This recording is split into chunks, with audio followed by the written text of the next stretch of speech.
Okay, into the details of how PFK is regulated. Let's start by discussing how PFK binds its substrate in the first place. So we'll talk again about R states and T states. Remember, the R state is active or on. In the active site, in the R state, we have kind of this central helix.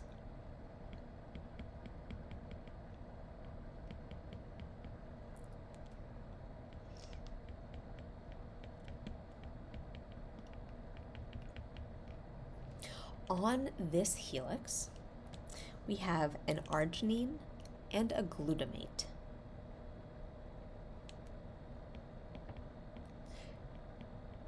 For simplicity's sake, folks, I'm not going to draw out the R group, but I think we should be comfortable with its R group, knowing it's positively charged.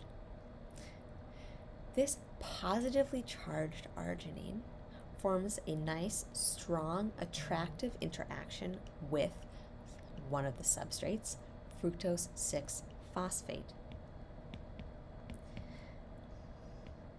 Recall that fructose 6-phosphate should be negatively charged. And if I were drawing this correctly, I could give the 2- charge.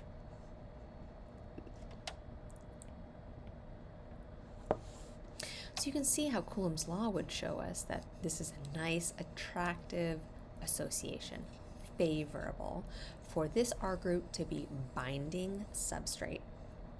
Now also on this helix, the next amino acid over from arginine is a glutamate. Glutamate's negatively charged. These two amino acids, if you look at me for a second, are kind of linked together like this. So when one is in the active site, the other is in the allosteric site.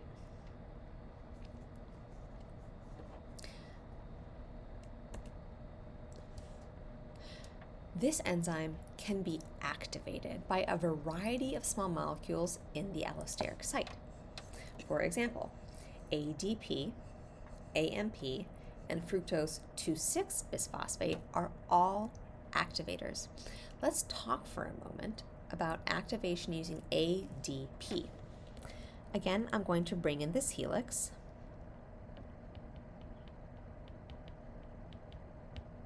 Draw the allosteric site and the active site. What happens is that ADP comes in to the allosteric site and pushes on the helix.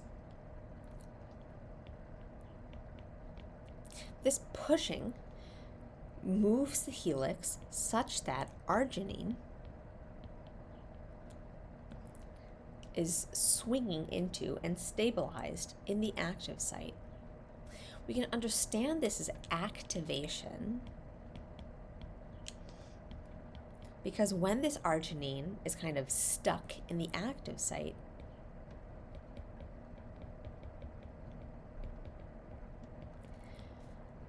it's going to be more likely to bind the fructose 6-phosphate due to that strong attractive association.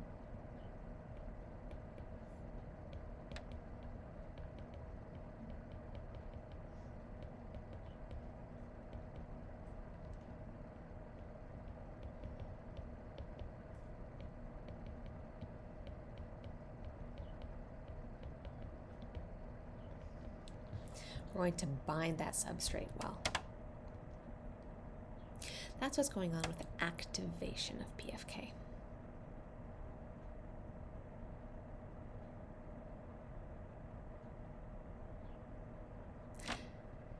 PFK can also be inhibited. So ATP is the most common inhibitor of PFK. But I want to make a quick note because I don't want you to be confused. ATP is both going to be used by this enzyme as a substrate in the active site, but also as an inhibitor in the allosteric site. So please keep separate in your mind the active site and the allosteric site, right? The active site can bind ATP regardless of whether it's in the T or the R state. However, fructose 6-phosphate, the other substrate, will really only bind in the R state, and we're going to see why right now. The allosteric site, on the other hand, will only bind ATP in the T state, and we'll see why. So what's happening in the T state?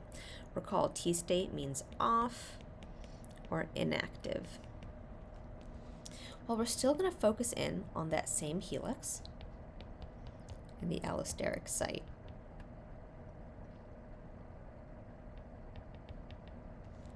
So now we have ATP in the allosteric site.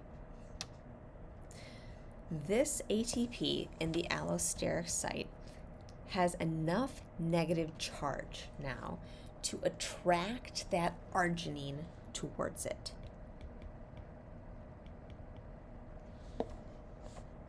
Right? This positively charged arginine is going to be super attracted to this negatively charged ATP. You might be asking yourself, why wasn't it attracted to ADP, right? So it's a small difference. ADP has a charge of 3-. ATP has a charge instead of 4-. The slight difference in charge between ADP and ATP is sufficient to pull and attract the arginine into the allosteric site. Recall that I told you that the arginine and glutamate are right next to each other on the helix. So when one moves, the other moves. If arginine is now in the allosteric site, that means that the glutamate has swung into the active site. Can substrate bind if glutamate is in the active site? Well, let's see by drawing it in. The substrate is negatively charged. And I keep on just drawing the negative, folks. The substrate is negatively charged. Coulomb's law tells us that two negatively charged things will repel each other. Well, the glutamate is stuck in the active site. It's a part of the enzyme. It's not going anywhere. So if glutamate is in the active site, substrate cannot bind because it is repelled through Coulomb's law.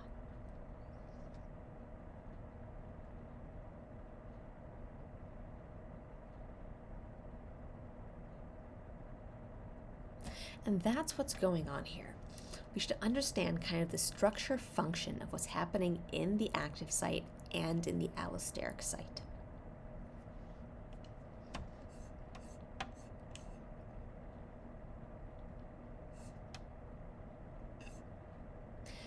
In the last video, we will discuss one additional thing about the enzyme PFK.